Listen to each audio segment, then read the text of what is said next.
Okay,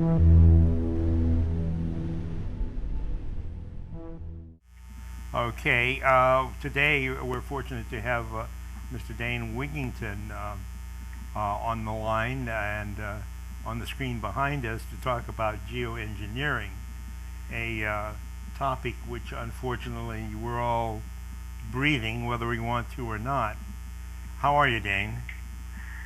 Good. I appreciate you guys covering this issue, and again, of all the issues we face, if one looks at the gravity of the climate engineering, geoengineering issue, and the overall global effect on all life, this issue should be a priority for everyone. Mathematically, it's the greatest single assault on all life on Earth, bar none. Has the greatest potential to kill all life on Earth, greater than any other potential short of nuclear catastrophe. Climate engineering is a battle we have to win this one. Okay. Now you did have there was the in Shasta the Board of Supervisors spoke. You spoke there. You organized a program for them. What's happening from that now? Just to carry that forward. I did, and we've done a lot of work in Shasta County. There's some reasons for that. Northern California is the source water for the drinking water for most of California. So a lot of testing goes on here, and right now a lot of cover-up is going on. So we first presented in front of the supervisors in 2008, and the agencies here were given irrefutable testing data. That makes them responsible for not responding, and they have not responded. So at this point, there's a massive amount of liability that's been created here by agencies that have done their best to hide this data. So when we presented on August 15th in front of the supervisors, we had 10 experts, and testimony was given. We had former pilots, commercial and military, former U.S. military meteorologists, fish and game biologists, Forest Service biologists, physicians, union and concerned scientists. This video can be seen by anyone on our site, geoengineeringwatch.org.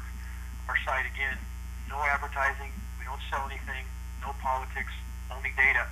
So the Board of Supervisors agreed to commence some testing. They have not done so yet, and they did send out the video of this presentation to agencies all over the state. Now again, the whole state has been basically set up, not just our state, but the whole agency apparatus system has been set up to really hide these programs.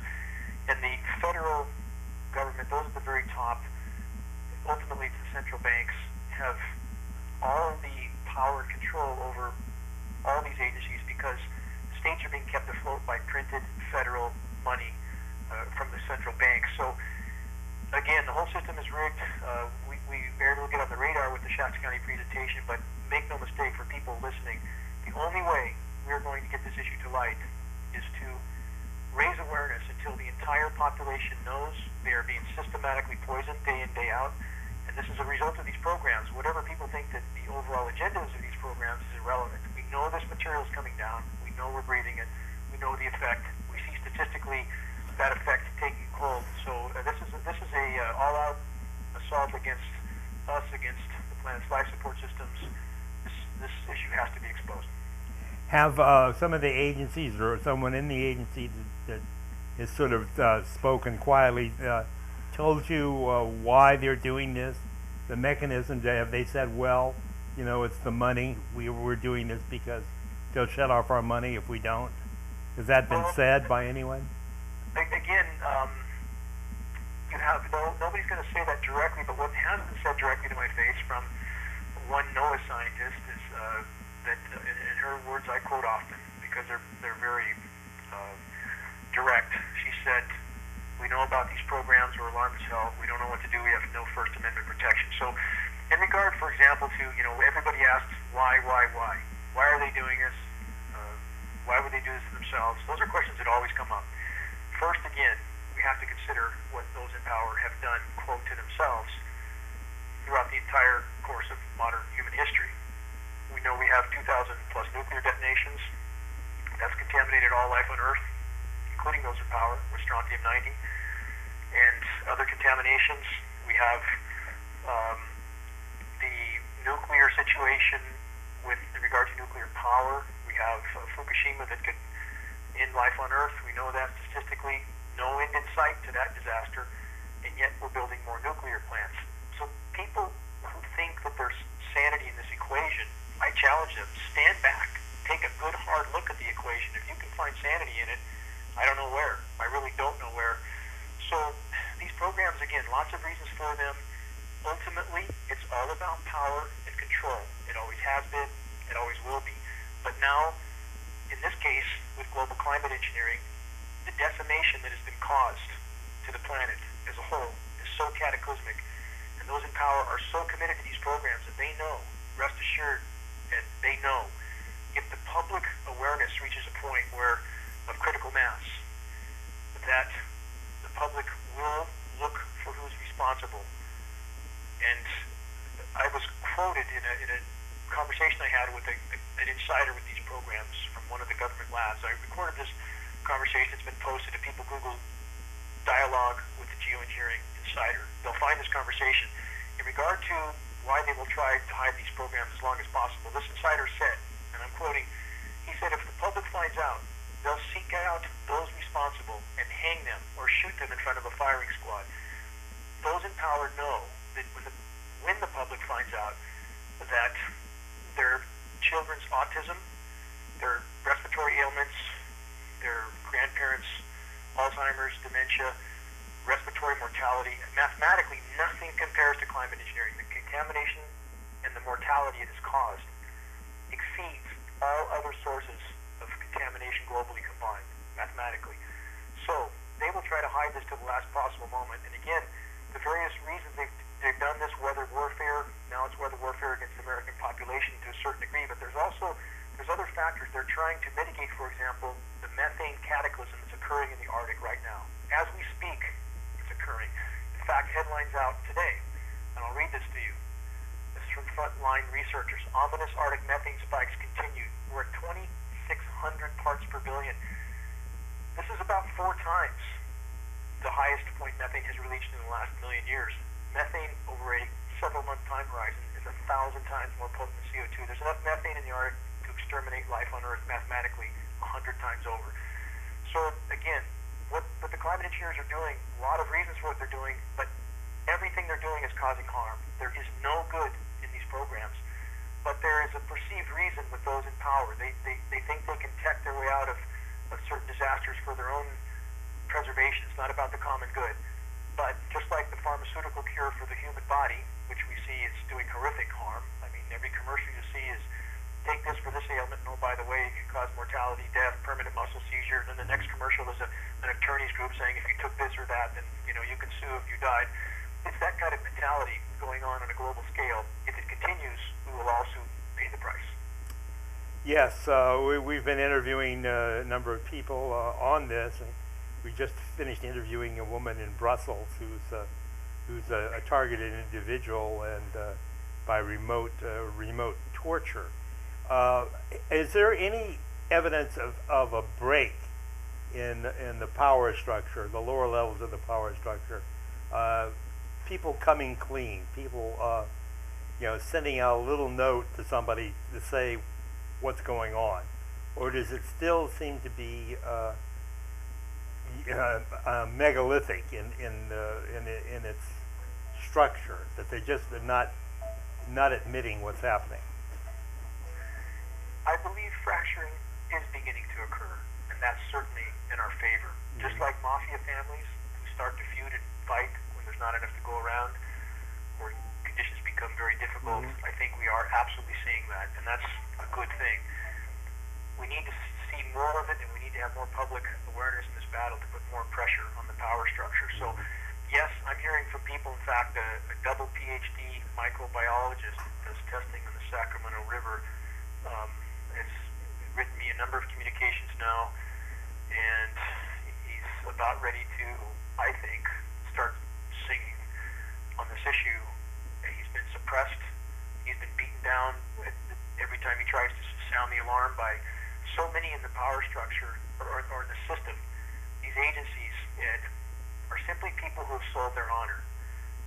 No. It's not okay for a paycheck to toe the line for the power structure at the expense of literally allowing the population to be poisoned. It's It's not okay. You can't justify that because that's where your paycheck comes from.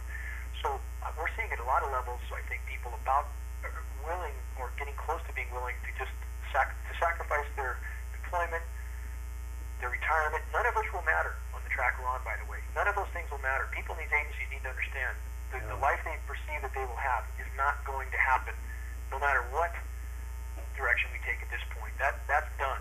We're facing a planet that, at best, may support life in some places if we change directions. If we don't change directions mathematically, we have no chance. And this is, I challenge people to Google Venus syndrome because that is the track we're on. And I realize right now there's a lot of people still buying exactly what the power structure and the climate engineers want them to think. That there's no damage to the climate system. It's all just a big hoax. And other than climate engineering, if it just stopped, everything would go back to normal. This is absolute nonsense. The damage that's been done is irreparable in any time frame that matters. At best, we can salvage a planet that supports some life in some places if we all act now. And I don't want anybody to believe what I'm saying. I don't want anybody to believe anything I'm saying. Please Google, find data, not from sources that are funded by the military, industrial, corporate, fossil fuel complex. Find hard data. Look at what's happening on the ground.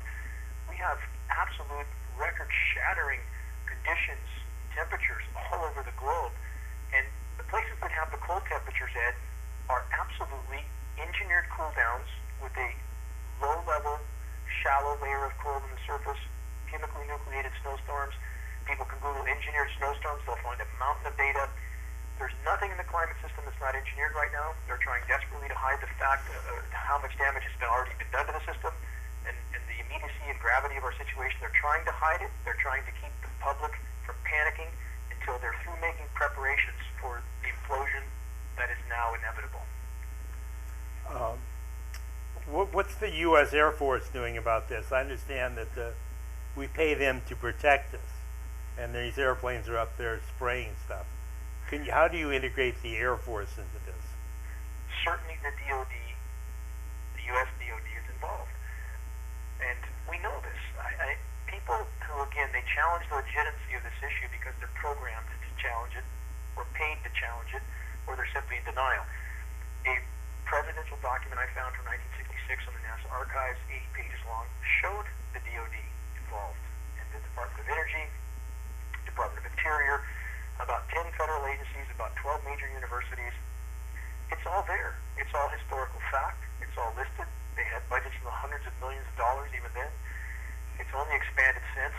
This is all historical data.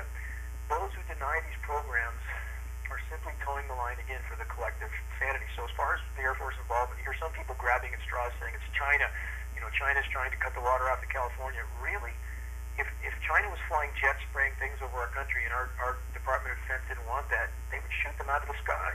It's not happening. It's our own power structure, our own government, definitely involved. All the NATO countries are involved. Russia, China, also involved.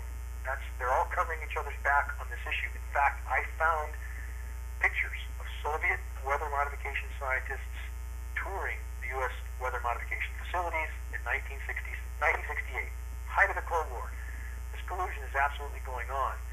And if people don't wake up to it, if they don't stand up to it, our days are numbered. They're absolutely numbered. In fact, let me give you some statistics on that. And people will challenge us because everybody hates Al Gore. I don't like Al Gore either. Al Gore is a part of the power structure. He's a hypocrite. He simply played the part that the power structure wanted him to play. To make everybody hate him so much that people take the exact opposite of anything he said just because they can't do otherwise mentally.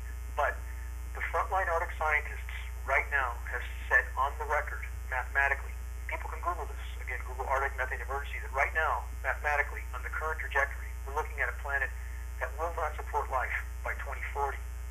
The northern hemisphere perhaps 10 years ahead of that. Species extinction right now is off the charts, absolutely incalculably off the charts, 200 plus a day. We're in the 6th great mass extinction. People better wake up or it's game over for all of us. That's how serious it is. Well, well, that's not a very pretty picture, is it? It's not, but my goal is not to shut people down. My goal is to make people understand. If they sit the bench with 6 packs of beer, chips, football games, we have no chance. If they get off the bench and they start helping us in this fight, as they should, if they love their children, we have a chance. But they have to help. I've been talking about who's ultimately responsible for this, and the motive for doing this, and the theory of an alternate of another species. It's actually it's about 99.9% true. Have you heard that I tell you about the other species? Here's what I would say to that. Keep in mind, I have to stand on solid, verifiable data. I'm a lay student of cosmology, and I have a very open mind as to what may be in the universe mathematically. The last calculations I've seen in our galaxy alone, there's probably as many as 500 million exoplanets in the Goldilocks zone that may be compatible for life. So mathematically, I can't imagine that we're alone. But that being said, Ed, I have to stand on credible data, and frankly, when I see nothing happening that can't be traced to human insanity, completely unchecked and completely run amok.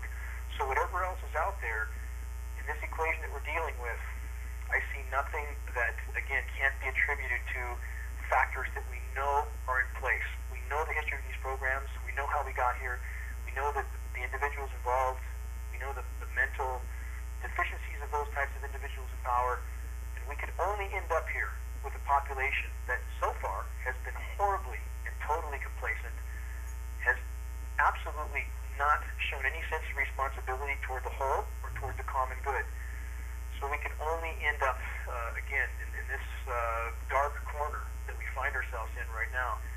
If people wake up and help, and again, if they help us reach critical mass of awareness, we can yet change the course of the Titanic. So we are all the Titanic right now. We are all of us. You know, I use that example often because it's absolutely a reality. And the whole climate science, the whole community of academia has largely been completely hijacked, programmed, paid off, threatened, and the whole house is going down in flames as we speak. So they're not sounding the alarm. Well, it's up to us to do that. There is no doubt that another species has been dominant over human beings and actually mapped the entire Earth during the Ice Age and built megalithic structures. They've left their skulls all over the place. That may be, but again, you have to understand, I have to stay on absolutely solid ground that I can, without muddying the water. Again, I'm not trying to discourage any other topics from other people, but in this issue, I must stay on absolute solid ground that I can back up with verifiable data. And again, I'm not trying to lend an opinion on other subjects one way or the other. But in this case, again, what we see happening in the subject we're discussing right now can be completely traced to human activity, human insanity, human behavior completely run amok. So well, I don't think we understand why it's run amok, though, or how it's gotten organized. And what I'm talking about is well substantiated. I mean, the maps are available, the underwater structures are available, the skulls are there. It's putting the story together. Now the thing is, we're just out of my subject matter. That's all. I mean, okay. I can't comment about things I'm not researched in or familiar with, and I have to, with all due respect, I have to stay on the subject with which I've dedicated the last 10 plus years of my life, and I think I can field any question regarding my issue. And again, I think it's hard for us to deny that the power structure is a cancer that is infected to a degree that's difficult to comprehend, and that these people do not care about populations or what level of life they poison or destroy. And again, if we look at the motives that documentation shows are behind these programs, they're self-serving. It's not for the common good. At this point, it's about a military, industrial complex of global power that is trying to preserve itself at the cost of destroying the whole planet. Right now we have, let's look at the scientific community again, and let's look at the sort of things that the experts have brought on us. We've lived in a paradigm that was never sustainable. This notion that you land on a finite planet, that doesn't take a lot of intellect to figure out that can't happen. Building 80 of the world's top 100 habitations at sea level, how much sense does that make? Knowing at some point that sea level had to rise, and it is rising right now.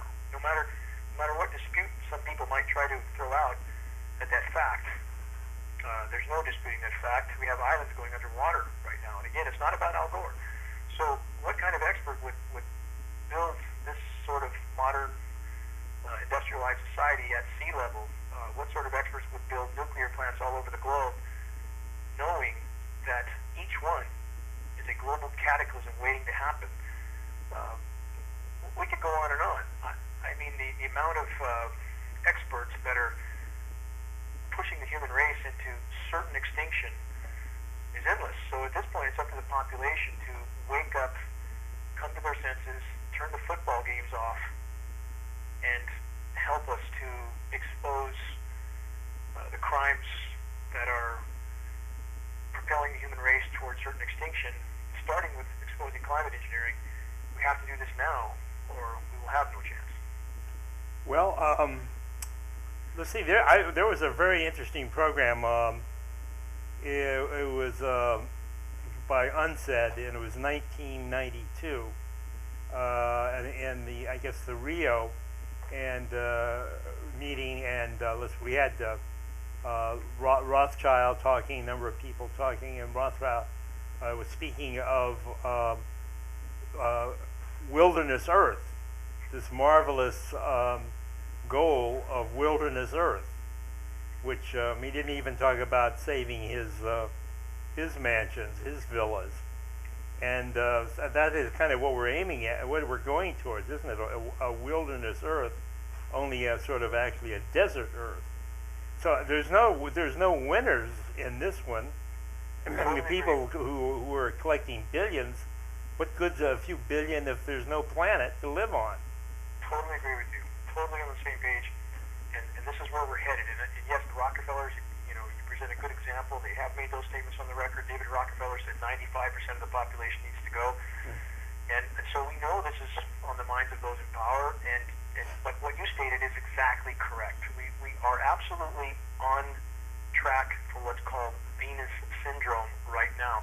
And here's where the idiocracy of geoengineering becomes most clear. The stated goal of climate engineering, I'm not saying there's not a lot of other agendas mixed into this, but the main stated goal, solar radiation management, to put enough particulates in the air, light scattering particulates, to deflect the sun's incoming thermal energy, to increase the Earth's albedo, its reflectivity. So we know global dimming right now is 20 to 25%. That means 20 to 25% of the sun's direct rays are no longer reaching the surface of the planet. So they have increased Earth's albedo, but at what cost? Causing massive cataclysm on the ground, shredding the ozone layer, contaminating everything on the surface. So let's look at Venus as an example. If life on Earth was solely dependent on a more reflective atmosphere, then why is Venus 900 degrees in the ground when Venus has 2.5 times the reflectivity of Earth? All things being equal, Venus is a sister planet to Earth. All things being equal, Venus would be about 20 to 25 degrees warmer than Earth. But it's 900 degrees in the ground. Venus is now, based on the latest data, felt to have had oceans. It underwent a runaway greenhouse effect, which is happening on Earth right now. So we have an atmosphere in Venus that's 100 times more dense than Earth's, because everything has been vaporized and put into the atmosphere. So what I'm getting at is this is the short-sightedness of those in power, just like those in the pharmaceutical industry. And perhaps it's intentional short-sightedness, but if all that was necessary for life to exist on the planet was a strong albedo, or the reflectivity, then Venus would have life. And Venus, obviously, is a hell of a planet, and that's exactly where we're headed. So the various components that allow life to exist on Earth are many and complex, and the only thing that man can do by interfering with those systems is to harm them. And that's exactly what has happened. They can only do harm. They have only done harm. They've toxified all of us in the process. And let me give you a stat that's a little startling. We've gotten from MIT, a top researcher at MIT, world-renowned institution, on the current trajectory, within 10 years, 1 out of 2 children will have autism. 1 out of 2, and that doesn't mean the other one will be healthy, because it won't. So we're there. Our problems aren't off on the horizon. They're here now, today. All of us are getting sicker by the day. We're firing on less neurons by the day. If we continue on this track, our own mental, cognitive function will be so compromised, none of us will face any challenge soon. Well, I think this is pretty much what is desired by what is running the planet, which is not a human species, but is a different large brain hominid. They've been here, and I know you can't go there. I can't go there again, but you want to keep me from going there? Well, but the reason being is because I can't. I don't see anything that we see this kind of human behavior because a lot of people want to argue that humans wouldn't do this to other humans. But I would argue that we have countless examples of humans doing this to other humans. We know people that are involved. I've spoken to people involved, again, as I mentioned earlier, inside on these systems who believe they're doing something for the common good. They really believe that. In fact, the vast majority involved with these programs believe that. They believe they're engaged in a planet-saving endeavor because that's what they're told, and that's what they want to believe. They don't want to believe they're poisoning their own children. They don't want to believe this. And frankly,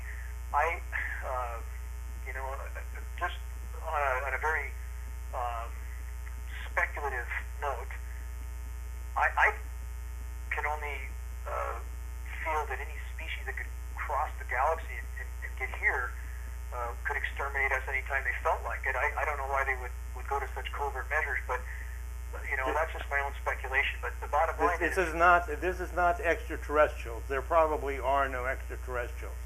The extraterrestrial thing has been designed to block what is actually here, which could be called crypto-terrestrials, because the skulls are here.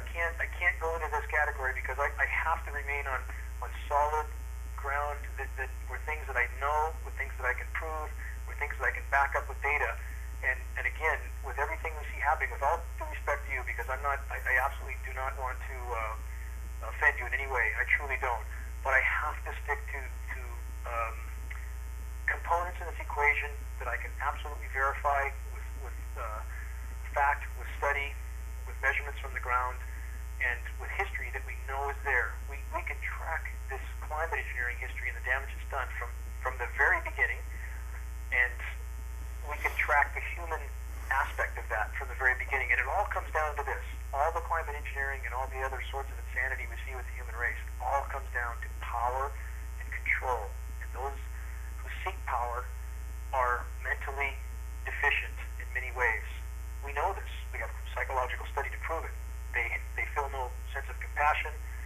They have a lust for power that can never be fulfilled.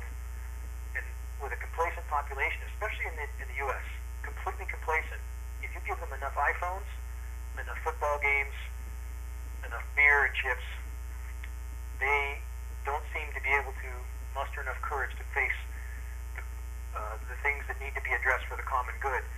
But I would argue this as well. This population will not be able to keep their heads in the sand much longer. They will not, because the biosphere is imploding as we speak, and the ramifications from that cannot be hidden much longer. I would argue at the point in time they can't be hidden. The power structure is especially dangerous. Who knows what cards they will play now with this spraying apparatus overhead at any point in time they want. They're already making us all sicker, as you correctly described. No question about that. And I think no question that that's one of the goals of these programs, amongst a whole bunch of other goals. But at any point that they wish, they can put a pathogen in this mix and we're all done at any point they wish. But the plan is clearly to do it so everyone's essentially unconscious as it's being done to them. Everyone collaborates. Everyone on the planet has been weaponized to attack themselves, to destroy humanity, and we're led by a psychopathic group. I guess Lobachevsky, if I get his name right, in political planerology, wrote that up in detail in the studies in Poland, where we're controlled by psychopaths. How does that come about? See, I agree with you on most of what you're saying, but I'm concerned that actually by not going to this, we can call it weirdness, if you would like, that you may actually, that pathway may be more dangerous by not going to this, because there's a motive, you see, in destroying the planet. That's because, and that is that the entities, and they're not from outer space, they're right here, they're just a lot like us, but they have different brains. The motive is they overtly control the planet during the Ice Age, and they want to overtly control it again. And they definitely were in control of, dominant over human beings during the Ice Age. There's evidence of that, and they want to do it again. So the motive is complete, and the people who are destroying the planet are essentially working for these large brain hominids. They are traitors to their own species. And there's other weirdness that's involved, is the mind control technology that has to be dealt with, because it is very likely that all of the people, all of these brilliant minds that are doing this to it are being subjected to very sophisticated signals that influence them, and they don't know it. This has been going on a long time. If such a species exists, and again, I see nothing that I can attribute to human behavior, but if they do have a larger brain, and there was such a species, they're not using any more of their brain power than the human race is, because we are heading toward, in the very near term, a planet that will support no life at all, zero. And this is a mathematical fact at this point for any who choose to look at hard data and not at, again, military, industrial, corporate, fossil fuel, media complex nonsense that's being put out. I mean, they're literally putting out right now false data, completely false graphs, completely false readings. Anybody who looks on the ground at what's happening on the ground, you don't have the planet burning to the ground because it's getting colder. I mean, can't people figure out methane doesn't get released because it's getting colder? Methane, frozen methane, which is CH4, can only be released when it's warmer. It's been happening for decades. The Bermuda Triangle, this is methane release. That's why those ships sink. That's why those planes go down. When methane hydrate fuels release, it aerates the water like a bottle of champagne. The ships have no buoyancy and they sink perfectly intact. That's exactly what's been happening. Now it's happening on a much bigger scale. The power structure knows this. And if the attempt was to destroy the planet, we don't see the data backing that up. We see, in fact, when the Arctic ice almost crashed in 2007, the surface area, the geoengineering scope and scale of their programs was radically ramped up, and miraculously, to the surprise of all the climate science community who's completely blind or in total denial or lying about the existence of the climate engineering programs, they were dumbfounded at how the ice could have rebounded. Well, they're covering the entire pole. The sun almost never shines. They're chemically isonucleating. They're altering the jet stream.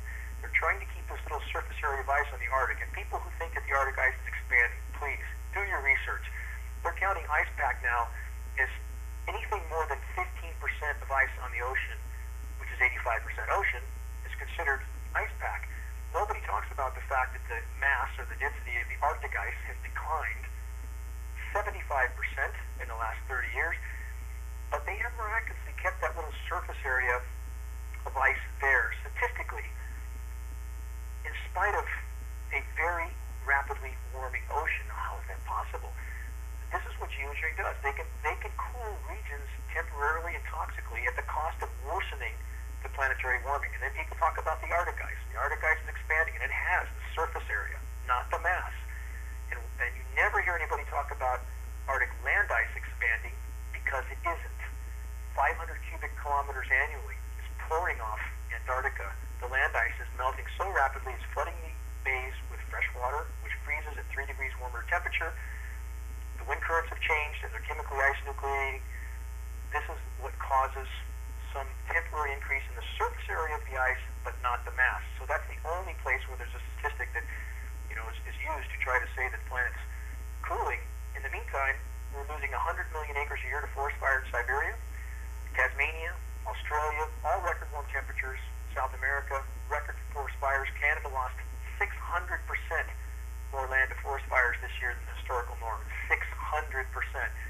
People need to wake up, smell the coffee, and realize the power structure right now is trying desperately to confuse the population, to make it look like there's, in fact, nothing wrong with the climate, to create division, dissension, while they're digging in. You know that they're digging the deep underground military bases, right? The dumps? Yeah, yeah. You know that. You know they're digging in. So the bottom line is, people better wake up. They better wake up now. There is no tomorrow if they don't.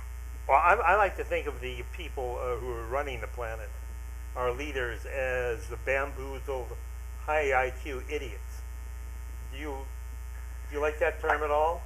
Most of it, yeah. I don't know about the high IQ part. I mean, I just confronted U.S. Congressman Doug LaMalfa for a second time, and I would question how high his IQ is. In fact, I've looked at a study done by a very reputable group that has tried to formulate the IQs of previous presidents based on their speeches, their articulateness, and so forth. It's quite extended studies. And the highest IQs, and this doesn't have anything to do with their moral character or anything else, but some of the highest IQs were Clinton, who was thought to be up in the high 170s, Nixon, about 160, Carter, but then you drop to the bottom of the scale, and again, I'm not saying I like Nixon or Carter or Clinton at all, but the bottom of the scale, for example, Bush and Reagan were thought to be about 99. That's pretty scary. So, well, they were skull and bones. They are. So, and I've spoken to, again, I've been in Boxer's office. I spent time with Lieutenant Governor in the Capitol recently on this issue. They know what's going on. They absolutely know. I presented satellite imagery in Gavin Newsom's office to him and his aide, and there is no question they know. But they will not say anything. They're bought, sold, paid for. They've sold their soul to the system. They're not about to rock the boat. So in the meantime, everybody hides in the cabin of the Titanic while the Titanic sinks. That's where we're at. And there are some intelligent people in the system that have simply abandoned their sense of reason. And there's others who it's hard to imagine they've made it this far at any front, because they don't seem to be able to connect many dots. And I've been in high-level EP meetings, one arranged by a congressional rep. It's been some years back. 5 top EPA officials told to my face the whole system is rigged in so many terms that they are mandated not to look for certain things. They can't look for them. They don't care what's in the rain. There could be depleted uranium in the rain, and I asked that question. They don't care. They don't care. They're not told to look for it. So you can't find what you're not looking for. The whole system is designed this way. In the meantime, we're all going down in flames. No question. Now, let me just say one thing more about my big brain hominids, and then I want to ask you about the California drought. The Homo capensis, brain 30% larger, was studied by Lynch and Granger, who did an estimate of the IQ based on the increase in the size of the associative area. And they came up with an average IQ for Homo capensis by this system, conservative, is at 149, with 10 to 15% of the population at 180 or above. And there are bigger brains out there. There certainly were bigger brains out there than Homo capensis. So, and I think they're mostly mathematical and lacking any empathy or compassion, for sure. Now, I just wanted to say that. Now, what about the California drought? God is doing this, or geoengineering? Which one would you choose? There's no question about the drought. It's completely engineered. We can prove this. We have the satellite imagery of offshore blanket spraying constantly. We know the effect of aerosolizing these storms. It's scientifically documented. It disrupts the hydrological cycle completely. This is a 2 + 2 = 4 equation. There's absolutely no doubt. People can speculate as to why they're doing this, and I think I could give some very tangible, verifiable reasons as to why. But the fact that it's engineered can't be argued. It can't be argued. So, again, I'll give a couple of reasons as to why. Again, one, they're trying to create division and confusion by cooling part of the country, the most populated part, the eastern U.S. And it's funny, the eastern U.S. is forgotten. 2012 was the warmest year in the continental U.S. ever. 362 all-time high temperature records broken, 0 record lows, 0. 50,000 daily high temperature records broken. So people forget about that. In fact, in 2013, the Dakotas, in winter, the Dakotas almost hit 100 degrees. It broke the former high temperature record by 32 degrees. Not 32 above normal, but 32 above the former record. But then, 2013, massive geoengineering, the engineered polar vortex cooled the same areas over and over and over and over. Same pattern, week after week, month after month. Same places getting hit with chemically nucleated snows to create some snow records, to create some headlines. Well, the western U.S. fried.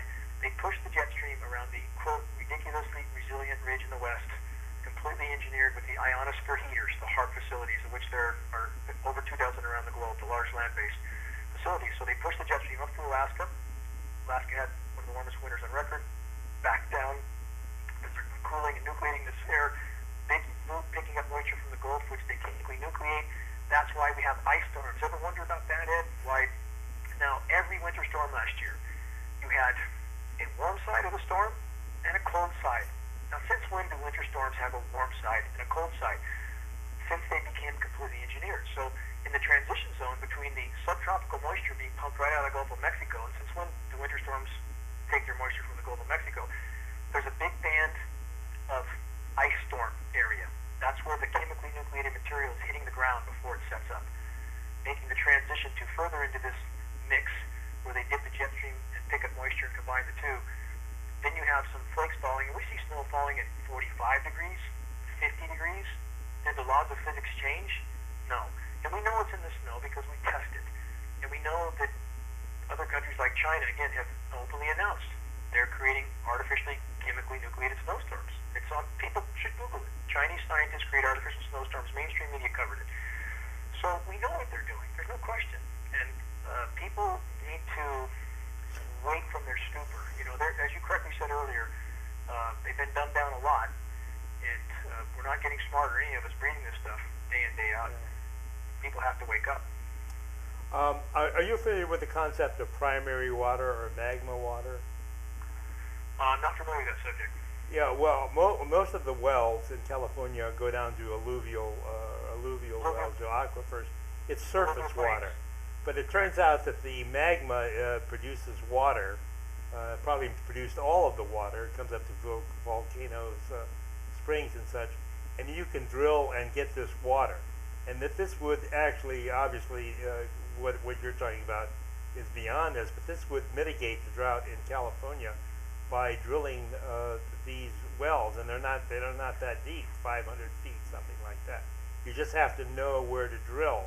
And there was a plan to drill 8,000 wells along the foothills of the Sierra, because you have to go down into fractures, and that would have been a backup for California, but they built the aqueduct, the Governor Brown aqueduct instead. So, and there is a temporary mitigation for the drought available, but of course Sacramento doesn't know about it. Well, you said the key word, temporary mitigation, and I would agree with that word, because no matter what we can get out of a pipe, the forests are dying. The boreal forests of the northern latitudes are the second largest source of oxygen on the planet. Plankton being the largest source. 50 to 60% of Earth's oxygen supply comes from plankton. Plankton populations globally are now down 50 to 60%. Now, the shredded ozone layer appears to be mathematically the largest single cause of that die-off, because the increased UVB kills plankton, period. We know this. So, again, no matter what they do to temporarily provide drinking water, irrigation water, it won't matter with the planet instead. And there are some pretty profound things with the water. I'll back you up on this. There's a study now that indicates the type of formations that are under the seafloor may contain an astounding amount of water. Right. Far, far beyond what science ever imagined possible. And there's some solid study to back this up. There's a layer of rock that is more compatible to this water storage than they ever thought possible. So there are some pretty profound things that we don't know. But what we do know is if what's going on in the surface right now continues, it's game over. Again, there's no mathematical question about this. So it's back to why I chose to put the last 10 years of my life on this issue. I'm not politically oriented, and I've never been an activist. Never imagined I would be doing anything like this. But when you've done enough research and you understand that, you're literally the whole human race is in free fall past off a 100-story building, and you're passing the second floor, and the sidewalk is the impact that's coming. What do? You pretend it's not happening? I can't do that. I absolutely can't do that. I've never been able to look the other way. Never. And how can one look at their children? How can one look at themselves in the mirror? If you know this is going on, you have the data to back it up. How do you not stop everything, put everything on hold, and sound the alarm? And I hope more people do this, because again, the life we've all imagined is not going to happen. But does that mean we just give up? Does that mean that we don't try for our children, for our children's futures, to save something, to allow something to be left of the Earth's life support systems, and that maybe the human race could learn something and continue on? So again, I challenge everybody: investigate. Don't believe anything I'm saying. Investigate without filters, and we all have filters. Yeah, you know that. Everybody has filters. They look through lenses which color the world that they see. We have to get rid of these filters and look new. Take in this data. Forget about our programming. And it's very hard to do this, but it can be done. People have to be dedicated to do it. And look new. And also, people must never underestimate their own power to affect this equation. Everybody has power. Anybody listening right now could be that grain of sand that tilts the scale in the right direction if they join the fight. Everyone has that power, and all we have to do is put a break in the dam of this insanity, and the dam will blow apart. I mean, if we can provide cover for all those in academia who know this is going on, if we can just reach that critical mass, Ed, they will come from every corner. They will, and we will get this issue out in the open, and this will cause a shockwave around the globe. Well, thank you. We're going to do our best to get the word out. And thank you, Dane. We'll be in touch about editing and getting images. Very grateful to you. Very grateful to Anthony for all the work you guys have done. I know Anthony's dedicated his life to the common good. Very grateful. I'm honored to have met him and conversed with him in the past. And again, if we had more like him and you to help give critical issues a voice, we wouldn't be in this mess. But my gratitude to both of you, Ed. Thank you. Take care. Thank you, We'll be in touch. Thank you. Have a great day.